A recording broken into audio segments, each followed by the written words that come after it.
What's up, you guys? SlimXTeamSymmetry here to finally bring you guys a me video.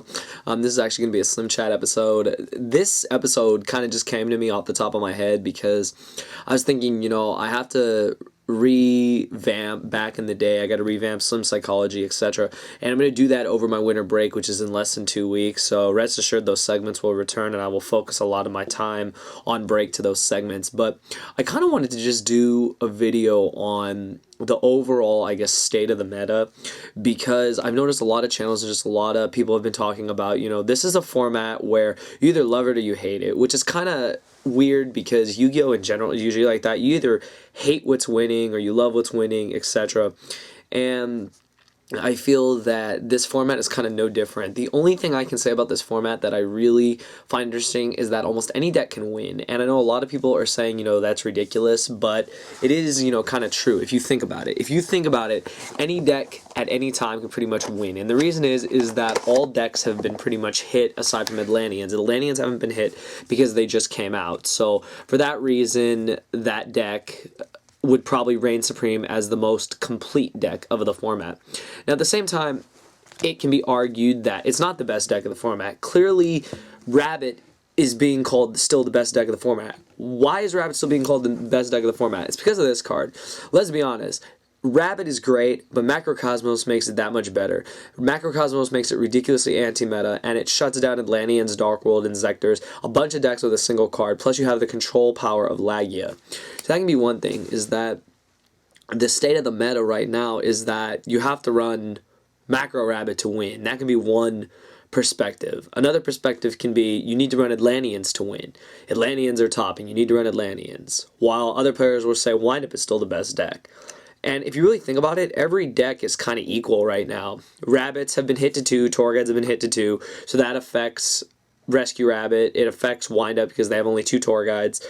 Atlanteans should technically be the best deck because they have all their cards in their entirety. They have 3 Abyss Spear, they have 3 Megalo, they have the Molten Glacia. They have all their pieces. So people are wondering, what does this mean? How did, out of nowhere, did Inzectors win? How did Inzectors beat Atlanteans in the finals? Well, let's think about it. Why did Inzectors do so well? They were teching cards. 3 Threatening Roar is ridiculous in Inzectors. The thing is that the ability to make it so that your monsters are safe for that one turn is ridiculous. I think that really just opens up a lot of plays, and I feel that could be one of the reasons why the deck did as well as it did. With there being only 1 Inzectors in the top 32 and it ended up winning the whole event, that's just ridiculous. I think that gives it one of the main reasons why it did so well. Now, if you think about the meta right now, the decks that you see being played are Macro Rabbit, Inzector, Atlantean, Windup. Agents. You can't forget Agents. Agents are busted. Simon clearly proved that the deck is amazing. He's topped the 3 events in a row with the same deck, like very few changes, and it proves that Agents are still really great. Master Hyperion is broke. Christia is broke.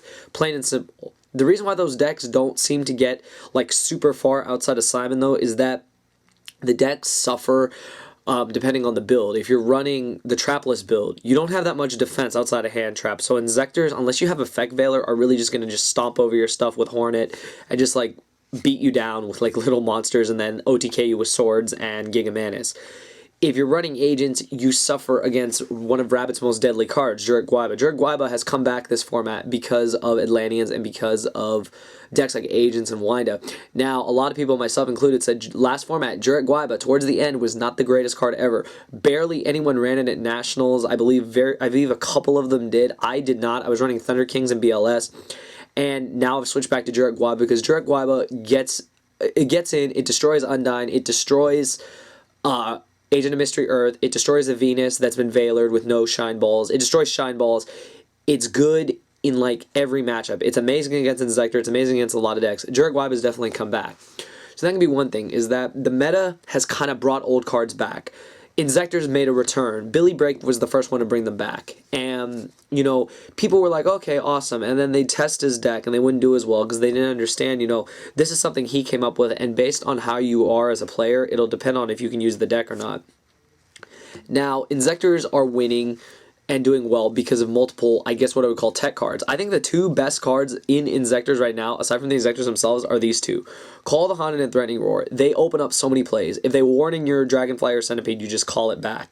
Same with Card Trooper. They can MST it, you can chain call it to Sangan or Card Trooper just like you would in Agents, and you can just bring the card back, get a search, get a draw, etc. And T-Roar is just the nuts. Like literally, the ability to protect your monsters, to there not be a battle phase, for you to get another turn, not even having to summon if you have a Hornet or Ladybug in grave, is just ridiculous.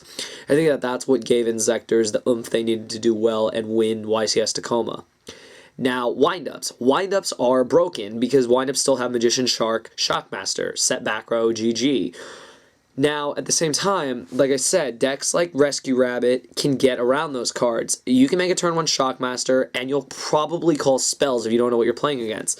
Well, if you don't have the optimal back row, and they bring a Rescue Rabbit out, go to the Cabazols or the Sabosaurus, and they make a Lagia, like, if you don't have a warning or something to bait the Lagia, like, the Lagia is going to run over the Shockmaster, and at the same time, they can go Caboozles, excuse me, and go Caboozle, knock the carrier in the process. Not only that, they can summon Jurek Guaiba, run over the carrier, search out another Jurek Guaiba, and then go Lagia or Dolka from there, etc. So I feel that that's one reason why Dino Rabbit is so supreme right now, is that it's maining cards that can really just take out the whole format. And not only that, Macrocosmos just, like, fucks the whole format. Like, literally, it stops Inzectors, it stops Dark World, it stops Atlanteans, it stops Chaos Dragons, it stops so many decks, because a lot of decks are graveyard reliant. So Macrocosmos does get in there and really affect the format in a big way. I think this is probably turning out to be one of the most influential cards of the format, because its ability to be run in Rescue Rabbit makes it that Rabbit is unopposed. If you flip Macrocosmos after you have a Lagia and you're playing against Inzectors, you're pretty much winning that game, because they're going to have to find another way to get around Lagia. Whether they run 1-for-1 removal or etc., they still have to deal with Macrocosmos. They still have to MST it, Heavy Storm it, etc. They still have a lot of work cut out for them. And the same can be said for decks like Atlanteans. If they don't run multiple MSTs, they have a very hard time getting around Macrocosmos. They'd have to go into Diva and make something to get over Lagia, and by then Lagia will have already negated, or you'll have another trap card. Like, Dino Rabbit these days is running like 13, 14 traps, so it's very hard to get past a deck that's opposing. So I feel that that's what gives Macro Rabbit its power, is that it runs heavy back row, it runs cards that just shut down the meta, and Rabbit itself is just an anti-meta card. Being able to make a Solemn Judgment or a Divine Wrath at will is kind of ridiculous. Inzectors, at the same time, have the ability to bait out stuff. They have the ability to beat almost every deck in the format outside of, I would say, Macro Rabbit, if they get the Lagia and the Macro off, which they do the majority of the time. So I feel that some decks are stronger than others. Clearly, Macro Rabbit, having won YCS Barcelona, is probably one of the best decks. Windup is a close second, though. I would say Windup is a little more consistent than Water, because Water is good, but like a lot of pro players have said, it isn't good against everything. It doesn't have a strong match against everything. And the thing is, Windup doesn't lose to Macrocosmos. Windup doesn't even lose to Max C or Effect Veiler. Like, you can Effect Veiler, you can stop them, you can Max C, you can hinder their plays, or they might just go off and just YOLO it. Like, literally, like, that's what I've seen a lot of Windup players do. And they'll be running cards that just, like, shut down your plays. Like, some versions of Windup main Messenger, some versions main Defissure, some versions, you know, obviously will side Defissure. Like, they have their outs to the cards that hurt them the most. And like I said in my previous video, the most important thing you can do when building a side deck, or build a side deck in general, is side against what your opponent's going to side against you. Like, if you know you're running Inzectors and they're going to side in multiple Macrocosmos, if not main Macrocosmos, or an Effect Village, Phoenix Change, you need to have your MSTs, you need to have your Royal Decrees to handle those cards.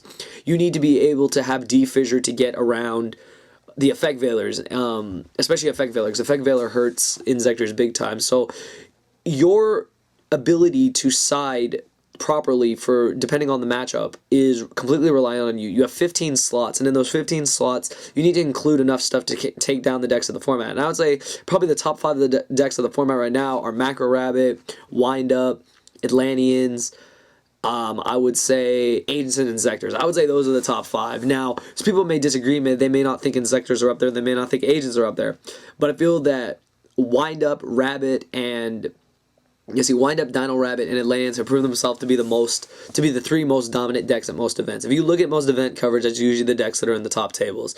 Very rare will you get decks like Gravekeepers or decks like Samurais or other decks like that. Like, they will contend and be top 32, top 16, maybe even top 8 finishers, but it hasn't happened in a while. The reason is that so many people are investing into these new decks, the new decks being Atlanteans, the old decks coming back, Macro Rabbit, Insectors, etc. A lot of decks that were supposed to die out are just coming back. Like, they're coming back with like a roar. Literally, Insectors came back with a roar because of Threatening Roar. Like, I'm not even trying to be funny. Like, literally, when people realized I can main deck 3 Threatening Roars, 3 Call of the Haunted, and I can just buy my time and then Call of the Haunted, back my monsters, blow up all your stuff, and then perform my normal or special summon for the turn. Like, literally, like, they realized, okay, there's ways around this format. I feel that, in general, that's the whole point of this episode, is that there is a way around this format, and literally every deck has the potential to do well. It all depends on what the meta's like, what you play against, and is your side deck prepared. I'm going to make a video soon, maybe a Slim Psychology, on proper side decking for this format, because I've been talking to a lot of people trying to perfect my side deck for Macro Rabbit, for Insectors, etc. Just trying to get the right amount of cards. I feel that cards that people would say are not the best side deck options are starting to become better side deck options. I feel Nobleman Across Out is absolutely the nuts right now. Now, people are going to be like, why? Well, people side Raikou. Insectors side Raikou. Chaos Dragon's main Raikou. Dark World side Raikou. Like, the ability to Nobleman Across Out Raikou and remove multiple copies is amazing. I would say that's good. It's also good for Gear Gia, even though Gear Gia are starting to fall off. No offense to any Gear Gia players, I just have not seen Gear Gia been talked about at all recently, which is really interesting. I would say it's because of Atlantean's ability to pop face downs, being able to pop armor really puts you in a bad position. But I would say outside of that, the format's being defined right now as Macro Rabbit, Atlanteans, Windups, Agents, Insectors, etc. If I forgot any decks, you know, I apologize, but I feel those are the main decks right now. Those are the decks that people are playing. Those are the decks that people are going to keep playing. And the reason why Macro Rabbit is number 1 is because outside of its brokenness with Macrocosmos, Lagia, Dolka, etc., deck's cheap. The deck is dirt cheap. I'm sorry. Rabbits are cheap. Tour Guides are cheap.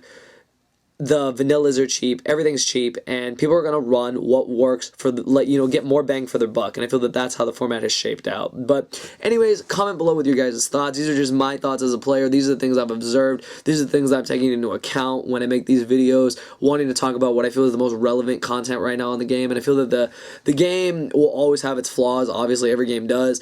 There'll probably never be a perfect balance in Yu-Gi-Oh!, but I feel that right now the format is at a point where anything can win. And there's a number of factors, and the factors are, did you build the deck properly? Is your side deck built right? Did you have good matches? Did you open broken? Did you not open so broken but played out because you're a good player? Played out of those bad hands because you're a good player and you took advantage of your opponent's misplays? And I'd say the number one thing that unfortunately is going to be a factor in this game is luck.